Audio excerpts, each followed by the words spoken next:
The opinions expressed on this radio station, its programs, and its website by the hosts, guests, and call-in listeners or chatters are solely the opinions of the original source who expressed them. They do not necessarily represent the opinions of Revolution Radio and FreedomSlips.com, its staff, or affiliates.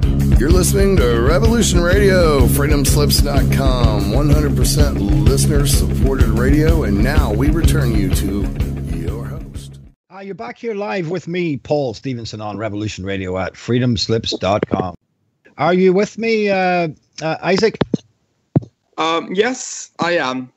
Okay, well, we finally got everything sorted from a technological point of view here with Skype. So I will just introduce you again. As I say, you contacted me. You've listened to my radio show, and you've looked at some of my YouTube videos, and you have been pretty scathing, really, about the work that I do, describing me as a racist, a bigot, an anti-Semite, and dangerous. You're telling me that.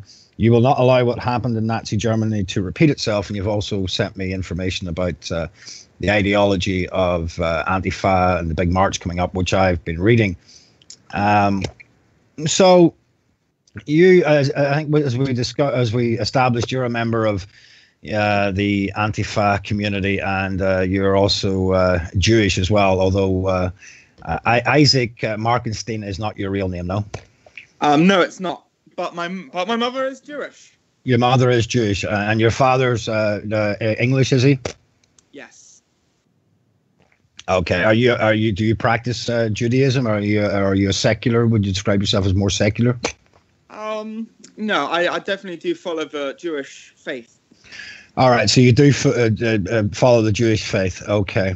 All right. Which you would call Judaism.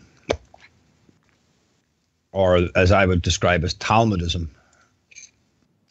But anyway, we would you like to then comment about your position and what Antifa is all about from how you see it? Because and how you see the word. Because you're a young man, I think you're only, you're 17 or 18? Yes, 19, yes. 19. Okay. All right. And presumably a lot of your colleagues at university and in the campuses would be activists for Antifa and supporters of Antifa and supporting this march in the US tomorrow. Yeah, of course. Okay. Well, go ahead. I'll give you the floor. What would you like to discuss? Well, what I really want to discuss is about how Antifa is a peaceful group, and how all we want is the rights of ethnic minorities and Latinos in America and in Europe, and also Muslims. We feel that people that aren't white are just being, every single day, they're being racially discriminated, like the police force, and through the schools, through jobs, how blacks are less likely to get jobs than white people, and even about how men are also more likely to get jobs than women are. We just want to change how things are, because we always see white people getting more stuff than everyone else. And yeah. Well, I mean, I would dispute that a lot. I think, in what you would call progression, I might call regression. But I think the figures don't really add up, and that I think recent figures show that white kids at universities make up about 30%. I think blacks make up about 37%. Chinese make up about 45%. So the actual figures don't bear that out, do they, in terms of this discrimination and against this constant disadvantage that the so-called minorities are constantly complaining about. The figures wouldn't seem to back that up. I mean, where are you getting this from? Well, to be honest, it's all about how black people are being pushed into university on purpose. I mean, they obviously want to make people like me, people who want to change stuff. They want to put me out as crazy, someone who isn't seeing what's going on. If you look, you can see that 80% of those black people are going into stuff like sports or learning about how to be a nurse. They're being put inside very racial racial discriminate jobs. You know, they're not going to good jobs like a lawyer or maybe a doctor. They're going into more a working class job, and that's why they're going to university. Yes, but this may well. I mean, if they're actually going to university, then they're having the same opportunities. This would probably suggest that their academic performance is not up to scratch. In fact, that would concur with the IQ differences between the races, which the leftist establishment, which you are part of and an unwitting pawn of, with no disrespect to you, you're a young man and probably haven't realized that maybe we'll get you red pilled by the end of this conversation. But this leftist establishment tends to bury and to dismiss at every turn the a huge amount of research and evidence we have of IQ difference. I mean, I think the highest IQ, the general average IQ of blacks coming from sub-Saharan Africa is around 80. This would probably, for any clear-thinking person, go a long way to explain why they're not performing as academically successfully as other groups, rather than any disadvantage. Because the Chinese immigrants don't seem to be suffering this same disadvantage, because they seem to be performing very well and actually outperforming white people. Well, okay. See, black people, it's like the thing that people don't take into consideration, like you, is that black people, they're being put inside schools which are haven't got the same education as white people. So they take in what the average score of a black person in a normal black area, because most people are in a very disadvantaged black area, and they get taught very low stuff about history and all. I mean, they're not really taught much. So when you see stuff like that, they're always talking about the average of black people in America. They talk about the average of what a black person gets, which is that, and that they're only getting that because they're more in disadvantaged universities and disadvantaged schools. It's not that they're less smart. They're actually just as smart, or maybe even more. I mean, we are all the same, the same race. 99.99% of us are actually all the same. Yeah, I think we share something like 96% of the same DNA as chimpanzees as well. But obviously, that other 3.5% is the difference between Mozart and a chimpanzee. So that's not really an argument, although I do hear it from the left a lot. However, I do admire your spirit, which is why I had you on the show, and I think you're a genuine young man. However, we are seeing you're persisting with this disadvantage narrative, and I think we really need to try and shake you out of that with facts, and that would be my intention here. To quote Andrew Fraser, who's written a book called Dissident Dispatches, he was referring he was for most of his career he was a professor at Macquarie University in Sydney, and he became a very controversial figure for saying, quote, "Experience everywhere in the world shows us that an expanding black population is a surefire recipe for increases in crime, violence, and other social problems." But that's only because they're being put down in society as criminals, okay? But if you look in other places where blacks are 99 to 100%, places like Nigeria or places like Botswana, there's barely any crime, But if you see, there's no crime. When black people come to those white areas, they're being put down. Oh, are you in a gang? Well, but then obviously they're just going to say, "Oh, I should be part of a gang. I should be like what they tell me to be." Oh, it's the power of suggestion then by the white man. That's and the propaganda by the evil white British Empire, I suppose, that's responsible for suggesting that the blacks are one thing, and by the power of suggestion, they're acting in this way. Correct? Yes. Well, again, we'll go back to the quote: "Experience everywhere in the world, including areas where it is ostensibly black dominant in Africa, where there's very little white influence in the immediate population. We find the same problem. We're seeing because of the Zionist regime blowing a hole in the north of Africa, in Libya, opening up a corridor there for almost sort of inexorable march." Zionist? Wait, so let me finish. If you don't, let me finish. We can get to Zionism in a minute. So we have a flood of migrants coming through Europe, and we have a huge escalation in crime. We have a huge escalation in crime and rapes going on. Many of them coming from sub-Saharan Africa. We look at blacks anywhere. You have Detroit. You have Chicago. You have Baltimore, where essentially when the white community leaves because they find the behavior of the blacks intolerable, the culture collapses. Crime shoots through the roof. That's why there are no-go zones where police are scared to go to. They have to go in there with ambulances and everything else. So the reality and the facts don't bear out your argument of this disadvantage and this power of suggestion about white people.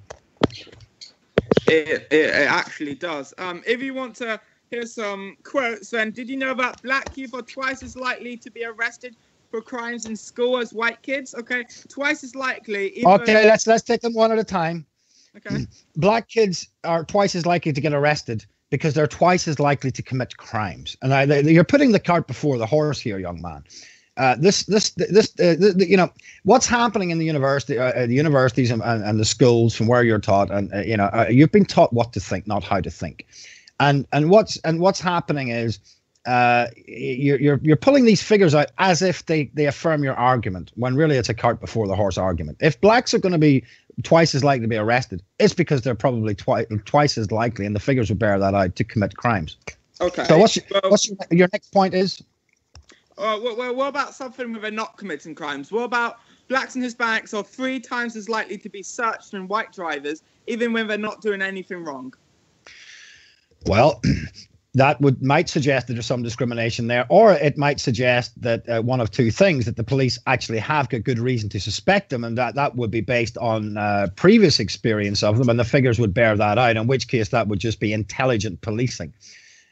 Which then would be just,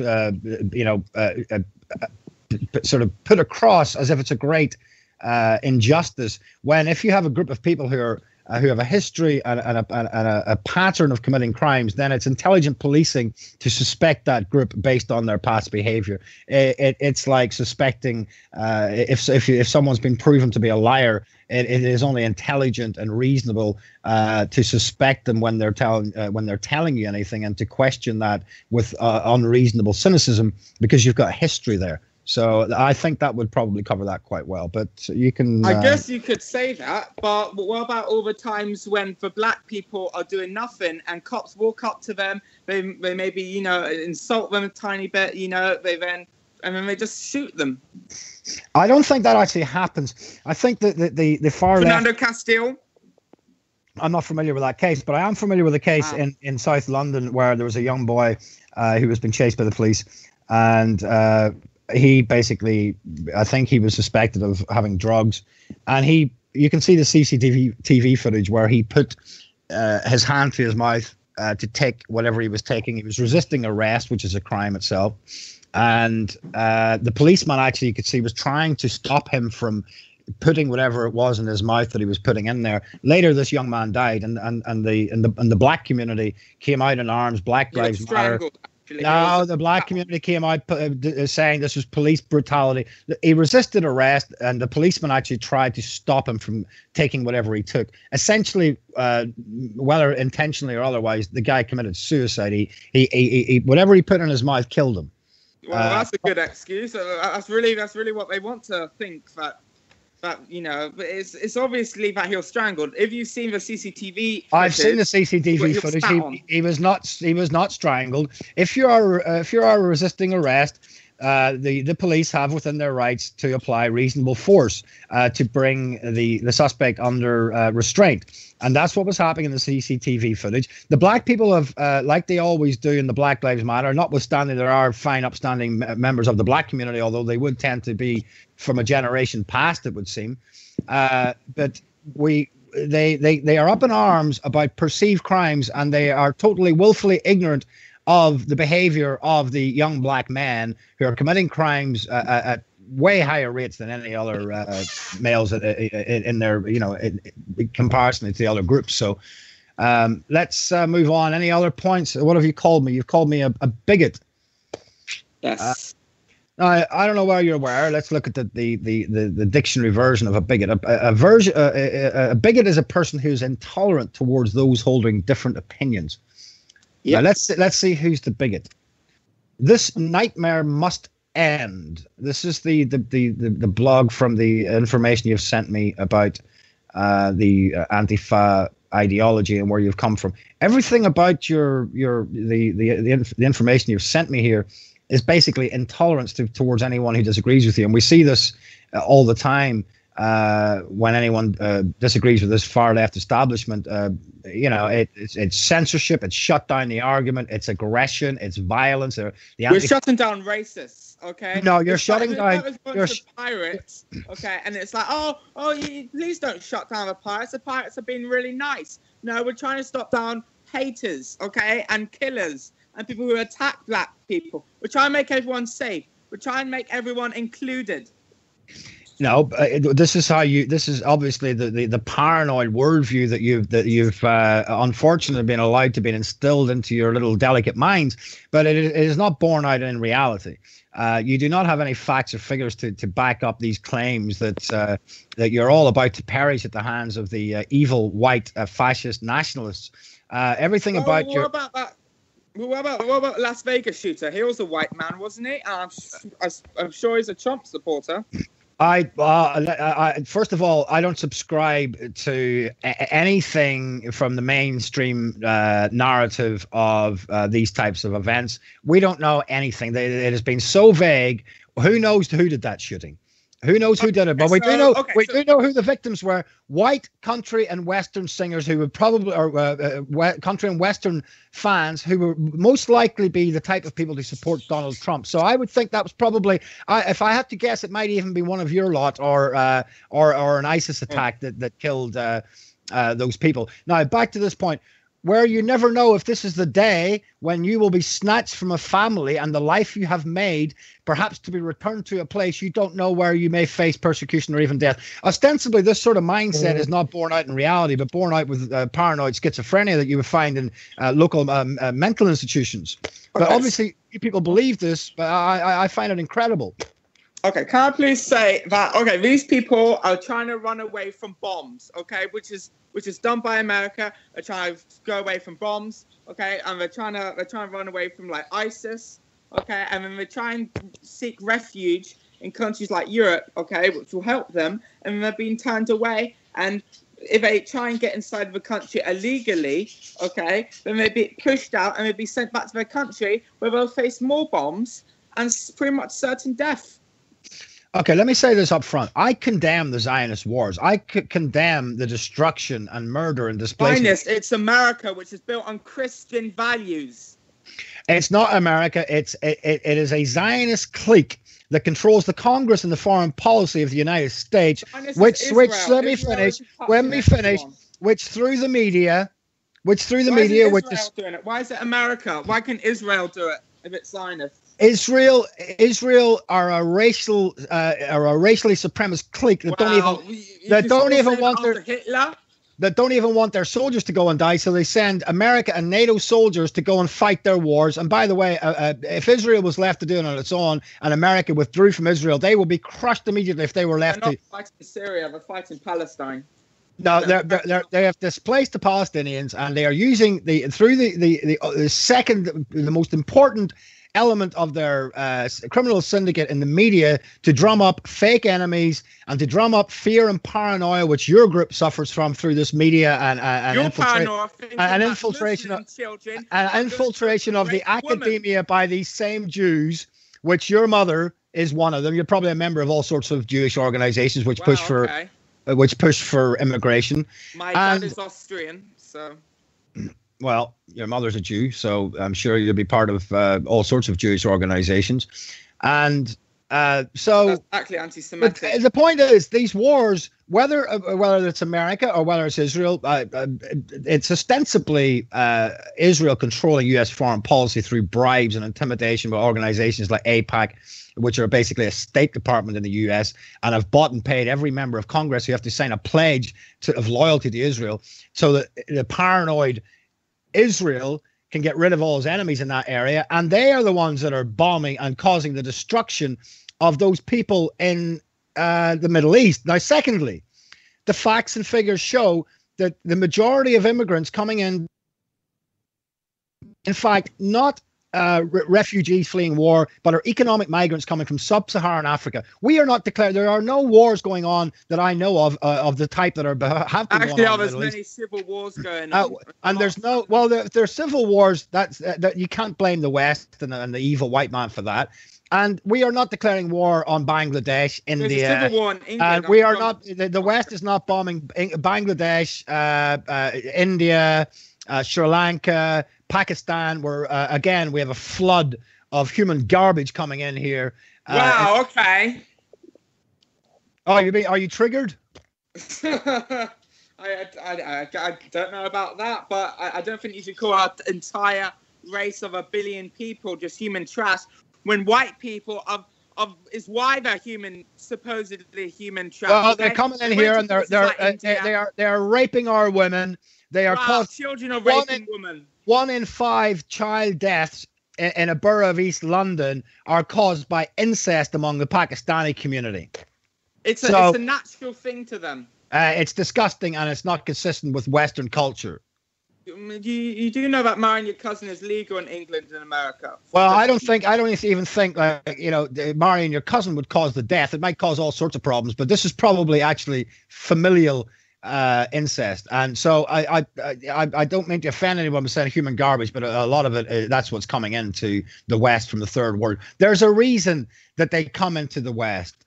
They can't get their cultures together, whether it's IQ or whether it's... They had a great culture until Western society went inside their countries. If you look at every single country where Western society has come in, they're just totally bankrupt now. Okay, if they leave it, it's bankrupt. Look at places like China. Okay, look at places like Brazil. It's a lovely, prospering countries. Okay, and now white people has never touched those countries. But you look at places like Somalia. Look at places like pretty much your Middle East. I'm glad you mentioned Somalia. Their average IQ is 68. We in the West, to put that into perspective, call that retarded. There's figures been shown that the IQ in Somalia is as low as 68 on average. They're stronger and they are not capable of adding anything to the culture. And they are not capable of building a civilization or maintaining a civilization. They're killing French people. They're killing white people. So I guess they must be pretty smart to get on ships. Yeah, but they didn't build the ships, did they? But they do know how to rob it. Well, you've just confirmed my argument. Okay.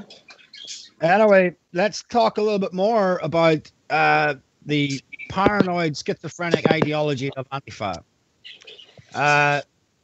This nightmare must end, and I presume this nightmare is referring to the Trump-Pence ticket, or the Trump-Pence presidency, and it captures how millions of people feel right now.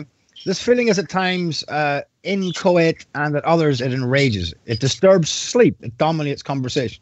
For immigrants and Muslims, it is terror that has lived. Now, let's look at that. The last time I checked, it's actually Muslims that are committing the terrorist attacks. I don't know of all these anti-Muslim groups that are committing violence against Muslims. Do you?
Radio at freedomslips.com. And we'll be right back after this message.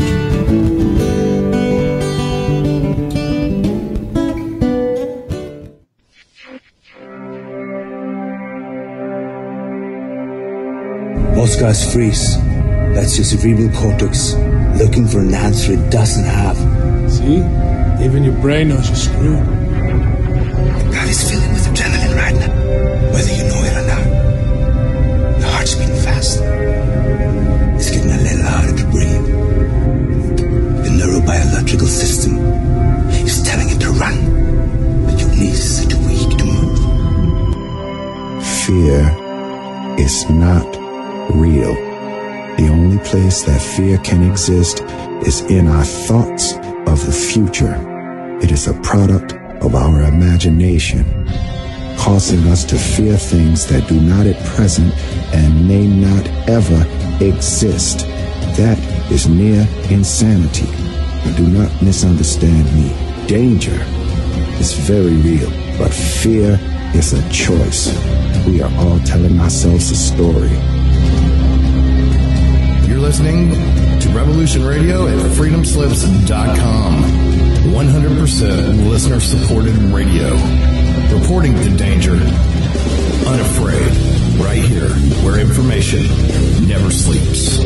Revolution Radio.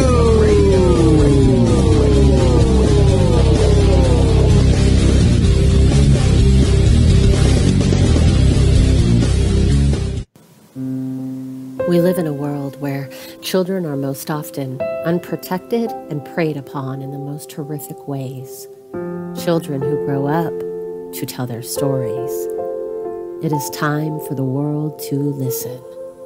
My name is Veni Kocius. I am a cult and child abuse survivor turned thriver. From religious abuse to abuses enacted in the youth reform system to abusive government-funded programs and more, I am bringing you trauma survival stories which the mainstream media rarely covers. Support freedomslips.com and tune into my show, Survivor Voices, every Sunday at 6 p.m. Eastern Time, 3 p.m. Pacific Time. And remember, whatever you do to the least among you, you do unto yourselves.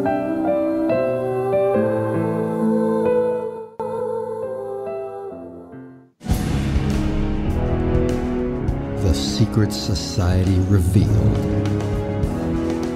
With your host, Joseph Atwell, author of Caesar's Messiah, The Roman Conspiracy to Invent Jesus, and Shakespeare's Secret Messiah, the groundbreaking discoveries that gives us a new understanding of how governments and elites use mind control to manipulate their subjects. Join Mr. Atwell as he lifts the veils of deceptions of our modern world. Mondays, 12 noon Eastern Time, 9 a.m. Pacific Time on Revolution Radio.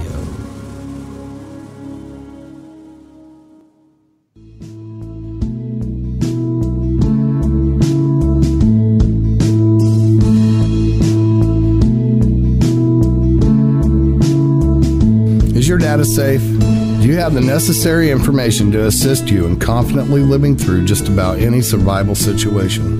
Is survival and gardening, off-grid living, medical knowledge, or even natural or man-made EMPs on your list of personal concerns? Do you have your documents and your personal information in a safe place in your hands where you know where it is? Well, check out our preloaded EMP-proof thumb drive. Over 3 gigs of survival documents and how-tos, plus the USDA offline food preservation website, and much, much more, including a surprise bonus we just can't tell you about here. With plenty of room left over to store your most important documents. Imagine if a megavirus or a computer failure took out your bank, or all the banks for that matter. Are your banking records safe in your hands? So when they get things fixed and repaired, you can say, hey, look, this is what I had. You have it. I want it back. Is your personal data safe? Family records, addresses, phone numbers? Well, squeeze on over to freedomslips.com. Yes, that's www.freedomslips.com. Click the banner on the homepage for the EMP-proof bullet drive to get the full scoop of everything that we offer. So, folks, keep your data safe for your peace of mind. Revolution Radio, freedomslips.com. You don't need to expect us. We're already here. The opinions expressed on this radio station, its programs, and its website by the hosts, guests, and call-in listeners or chatters are solely the opinions of the original source who expressed them. They do not necessarily represent the opinions of Revolution Radio and FreedomSlips.com, its staff, or affiliates. You're listening to Revolution Radio, FreedomSlips.com, 100% listener-supported radio, and now we return you to your host.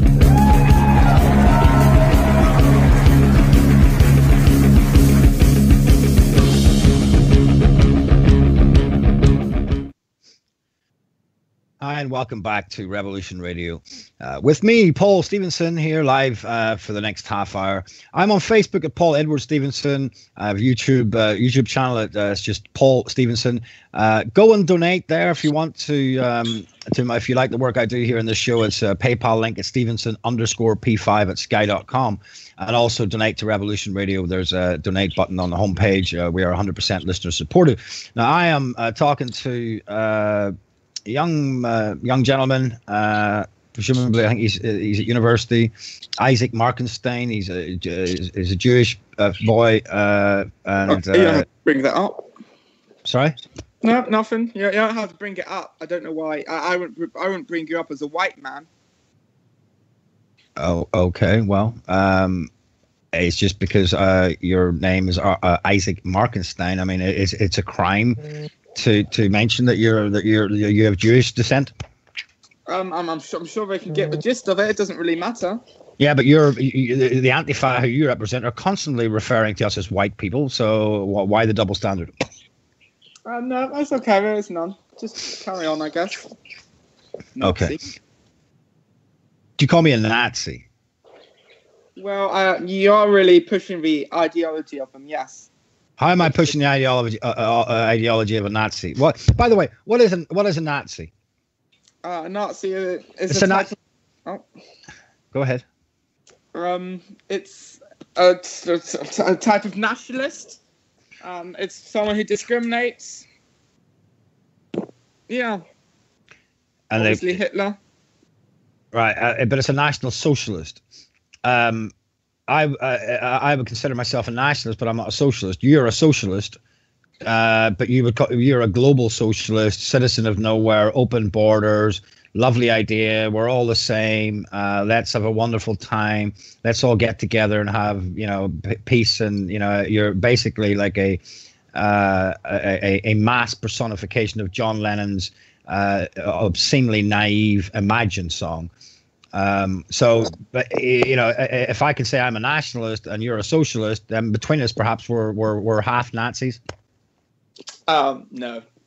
Now, what you mean when you say I'm a Nazi is that I'm basically, as your Antifa blog that you sent me shows quite clearly, that you think that we are all about to round you all up. It says, you never know if this is the day you'll be snatched from your family and the life you have made, perhaps to be returned to a place you don't know, where you may face persecution or even death. I mean, this is not born out of reality, young man.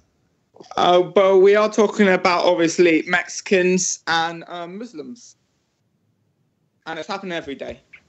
Well, how many Muslims and Mexicans do you know that they're getting snatched from their family every day? We have such an aggressive, pro-diversity immigration policy in the West today that I don't know much of much of this that's been happening.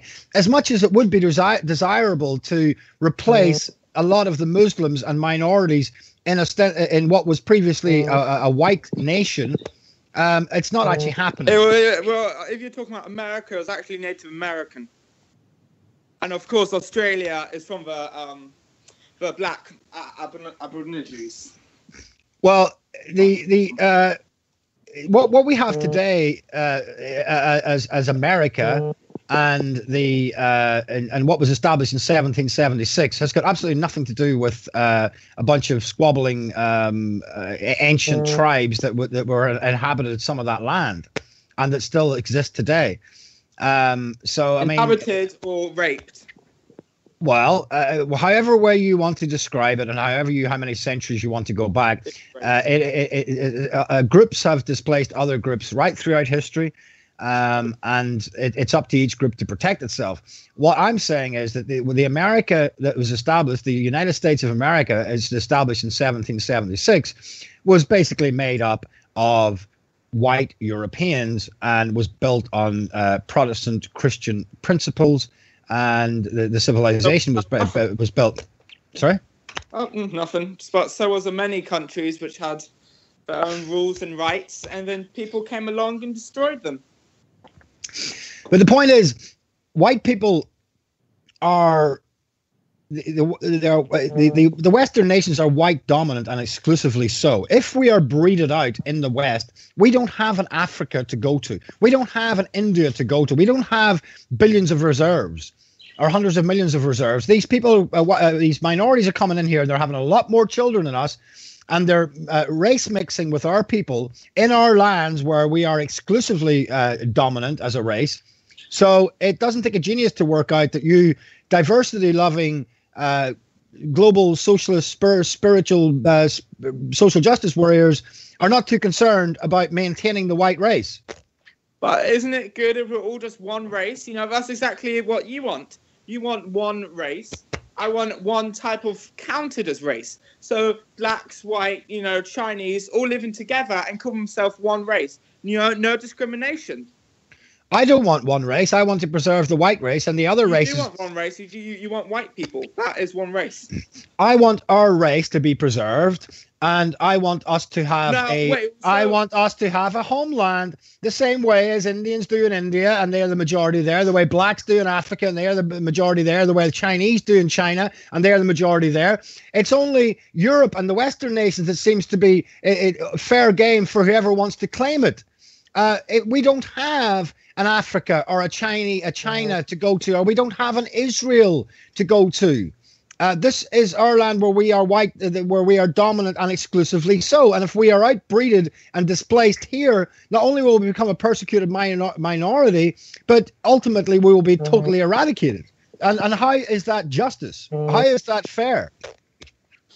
Well, I mean, there is really no white race. I mean, there is no white race. Like, just because there's a Christian religion, which is, you know, counted as all white people, doesn't mean that there's such thing as a white race. All white race is because a few Africans went up into Europe and their skin just needed the sun more, so their cells created like melanin. That's all it is. It's melanin. That is pseudo-scientific, politicized, pseudo-scientific propaganda. Right, it's all just a conspiracy, Paul. Pseudo-scientific, far-left propaganda, politicized science, not based in any reality. And to say that there's no white race is absurd. I am a member of the white race, and I have many of my brothers and sisters in Ireland, right across Europe, and in the United States. The same way as it's ridiculous to say that there's no such thing as black people, or there's no such thing as Arab peoples or Indians. It's just an absurd argument. And again, all these arguments are geared towards anti-whiteness.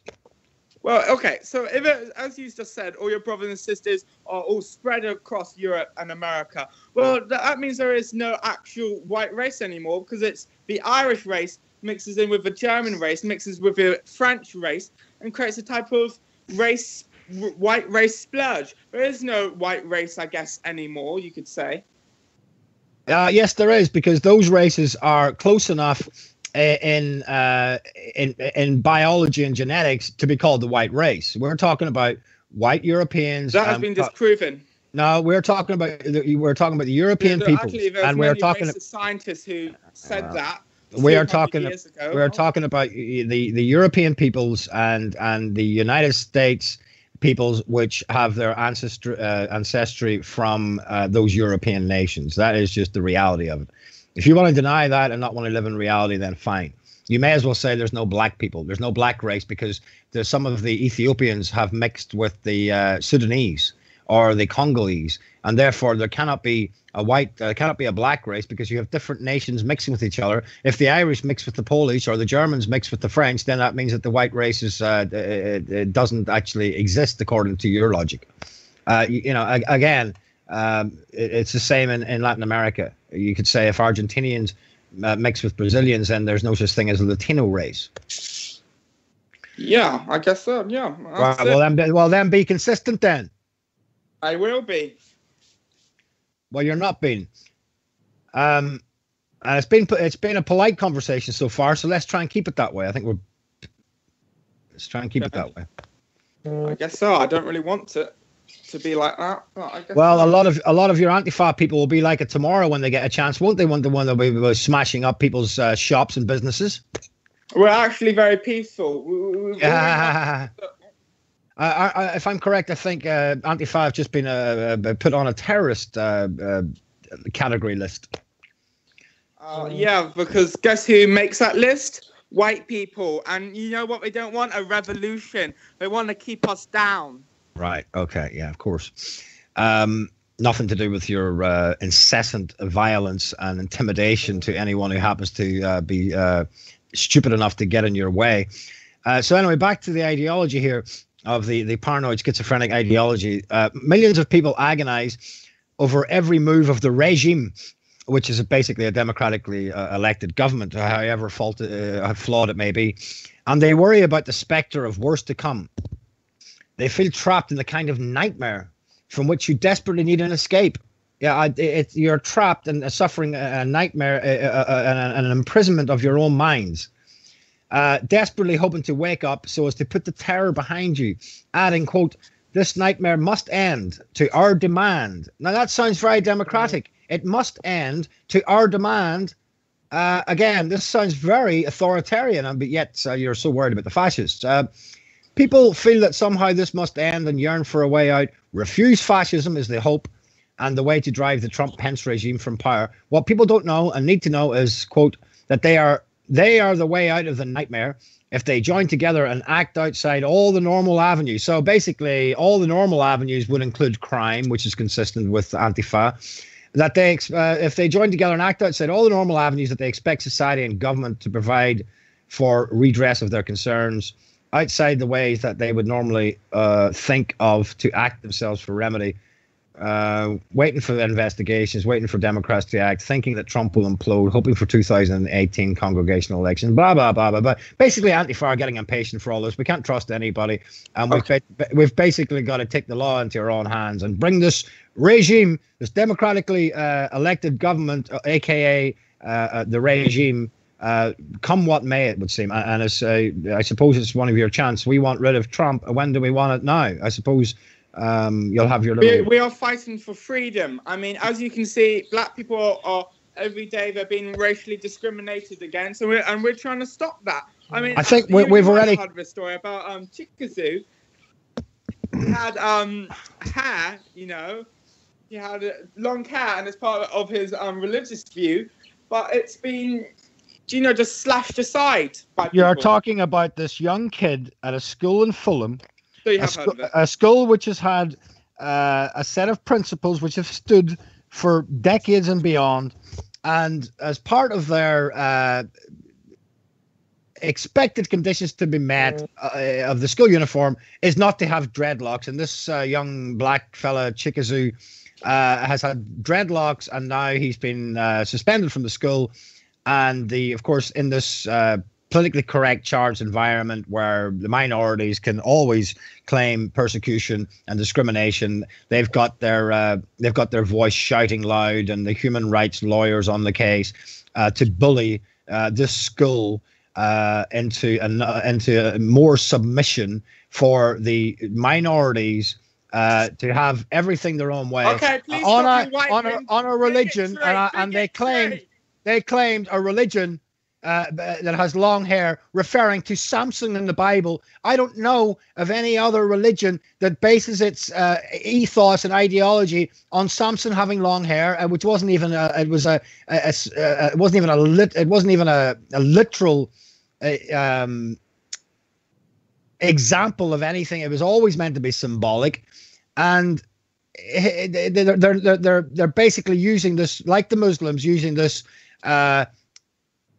religious persecution smokescreen to dominate and impose their will, and again to eradicate the cultural norms of the country that they are fortunate enough to dwell in, which has given them a good life. And rather than being grateful, they are now seeking to change and impose their will and dominate at every turn. And I hope the school in Fulham stands strong and say, no, we have conditions here that need to be met to be a member of the school, and it doesn't involve dreadlocks. Okay, see, you not unless reggae is a religion. Keep on talking about the establishment. Unless reggae, unless reggae is a religion. It can be. Christianity is kind of a religion. I'm actually atheist. Yeah, but reggae's not a religion. Having dreadlocks is not. As I understand it, there is no religion that has its main, backbone ideology of having dreadlocks. But again, they're using just one of their customs. Well, Sikhs. A custom's not a religion, and like the Muslims who are taking advantage of the kind nature and the hospitality of the Western nations to get their foot in the door and to take advantage of our laws of this politically correct insanity of pathological altruism based on this tolerance doctrine. You keep on saying that everything is politically correct, even though 80% of the people who run this country are white men. 80% of people who run Australia are white men. 80, maybe even 90%. We're into the. Keep on saying that you're being discriminated against for being white. It's actually quite the opposite. Everyone who runs this world are white men Christians. That is total nonsense, and we'll get to that in a second. But let me go back to my point. Like the Muslims, the minority groups have been milking this religious freedom nonsense. There'd be no such thing as racism. Stop racism. To impose their aggressive ideology, which is diametrically opposed to even secular culture of the West and the Christian culture of the West. And you see this with Islam all the time. They're clashing with the Western cultural norms, and even the British who went to the Muslim countries, just like the British when they fought for oil, including attacked Morocco, including the law of the land, they can scream religious discrimination. They took their oil. Do we have religious freedoms in this country or not? And again, it's just more ground for them, and it's more submission by the actual ethno-nationals and the indigenous population, which is ostensibly being eradicated. You want religious freedom. If there wasn't such a religious freedom, how do you think Christianity would have spread? It used to be pagan countries. If pagans were so hostile about Christians in England, then there'd be no such thing of Christians in England. Okay, well, if you want to go back, centuries, we can do that. But let's get up with reality, where the Christianity over the last 2,000 years has been the dominant religion of the West and has created the civilization in no small. Well, it's actually true for Romans. My point Romans who spread it, and they're only Catholic. My point is that Chickasaw. 1,000 years later, after they were created. My point is that Chickasaw. When they were Christian. Your dreadlocked friend, like the Muslims, are using this religious freedom and religious freedoms to further their agendas, their ideologies, at the expense of the indigenous culture and the indigenous people. So indigenous? Why don't you say that about Native Americans who have no homeland? The irony is that the Christians, they don't get to have religious freedom, because if they don't bake a cake for a homosexual marriage, they get sued in court. So there's not much religious freedom consistency for the Christians. This religious freedom only seems down Christians. If there's no such thing of Muslims in our country in 100 years will become 100% atheist. The religious freedoms are not consistent. They apply favorably. Europe will become atheist. Do you want Europe to become atheist or Muslim? Europe is largely atheist now anyway. And Islam and Christianity is practically the same thing. Oh, practically the same thing. Yeah, apart from the small details of the fact that they don't acknowledge Jesus Christ as Lord and Savior. That they have him as a prophet. No, it's not quite the same, because a prophet doesn't have the same authority as God himself. Matthew 28:18 says Jesus isn't a God. Jesus said all authority in heaven and earth has been given to me. He rose from the dead. He proved that he backed it up. He fulfilled every scripture. I haven't got time to give you a theological lesson. But make no mistake about it, Christianity doesn't affirm throwing homosexuals off buildings. It doesn't affirm oppressive. It does say not to accept them. And it doesn't. Also, the homosexuality thing pushing off is about culture. It's about Saudi Arabia. Christianity does call homosexuality a sin, like it calls a lot of things a sin, including drunkenness and lots of other things.